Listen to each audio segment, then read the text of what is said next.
महाभारत। इस शब्द को सुनते ही आपके दिमाग में सबसे पहले जो बात आती है वह है युद्ध। जब हम यहाँ युद्ध कहते हैं तो इसका मतलब सिर्फ पैदल सैनिकों या राजाओं के लड़ने से नहीं है। हम सबसे अजेय युद्ध लड़ने वाले भगवान की तरह योद्धाओं के बारे में बात कर रहे हैं। यदि योद्धाओं को स्वयं अपराजय माना जाता है तो उनके शस्त्र कितने शक्तिशाली होते हैं। तो आज का टॉपिक 5 हथियार हैं जो कुरुक्षेत्र युद्ध का हिस्सा थे और जो आज के परमाणु या मिसाइलों के बराबर हैं। नंबर 5 पे है ब्रह्मशिष्य अस्त्र। ऐसा माना जाता है कि ब्रह्मशिष्य अस्त्र ब्रह्मास्त्र से 4 गुना शक्तिशाली था। भगवान ब्रह्मा के माथे के साथ प्रकट हुआ हथियार इसकी नोक के रूप में है। यह आधुनिक हाइड्रोजन बॉम्ब या थर्मोन्यूक्लियर फ्यूजन बॉम्ब के समान है। इस हथियार को लागू करने का ज्ञान परशुराम, भीष्म, द्रोण, अर्जुन, कर्ण और अश्वत्थामा के पास था। कुरुक्षेत्र युद्ध के अंत में अश्वत्थामा ने घास के एक ब्लेड से ब्रह्मश्री अस्त्र तैयार किया था और पांडवों के खिलाफ इसका आवाहन किया था और अर्जुन ने भी इसी अस्त्र का आवाहन किया था।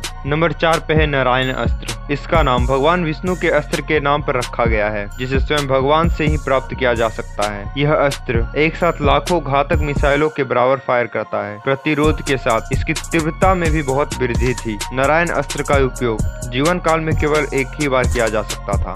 यदि उपयोगकर्ता इसे दूसरी बार लागू करने का प्रयास करते हैं तो यह उसी पर पलटवार करेगा। नंबर 3 पे है ब्रह्मांड अस्त्र। यह हथियार भगवान ब्रह्मा के सभी 5 सिरों के साथ प्रकट हुआ। भगवान ब्रह्मा ने भगवान शिव के खिलाफ अपना 5वां सर खो दिया था। यह हथियार पूरे सौर मंडल या ब्रह्मांड को नष्ट कर सकता है। यह परशुराम थे जिन्होंने भीष्म, द्रोण और कर्ण को इस हथियार का आवाहन करने का ज्ञान दिया। हालांकि उन्होंने कर्ण को साफ दिया था कि वह हथियार प्राप्त करने के लिए आवश्यक मंत्र को भूल जाएंगे जब इसकी सबसे अधिक आवश्यकता होगी, क्योंकि उन्होंने परशुराम से ब्राह्मण होने के बारे में झूठ बोला था। नंबर 2 पे है भार्गव अस्त्र। यह अस्त्र ब्रह्मशीर्ष अस्त्र के समान है। हिंदू धर्म ग्रंथों का कहना है कि इसकी गर्मी के कारण महासागरों में उबाल आ सकता है और पृथ्वी और पहाड़ हवा में तैरने लगते हैं। और जब इस हथियार का इस्तेमाल रक्षात्मक उद्देश्यों के लिए या ब्रह्मास्त्र या ब्रह्मशीर्ष अस्त्र के लिए एक काउंटर के रूप में किया जाता है तो सब कुछ बिना राख छोड़े जल जाता है और उन्हें बेअसर कर दिया जाता है। द्रोणाचार्य ने पांडवों के खिलाफ इसका आह्वान किया। हालांकि देवताओं के अनुरोध पर उन्होंने हथियार वापस ले लिया क्योंकि यह ग्रह को पूरी तरह नष्ट कर सकता था। परशुराम ने कर्ण को इस हथियार का आवाहन करने का ज्ञान दिया और एक कर्तव्यनिष्ठ छात्र होने के लिए उन्हें एक धनुष भी भेंट किया था। नंबर 1 पे आता है पाशुपतास्त्र।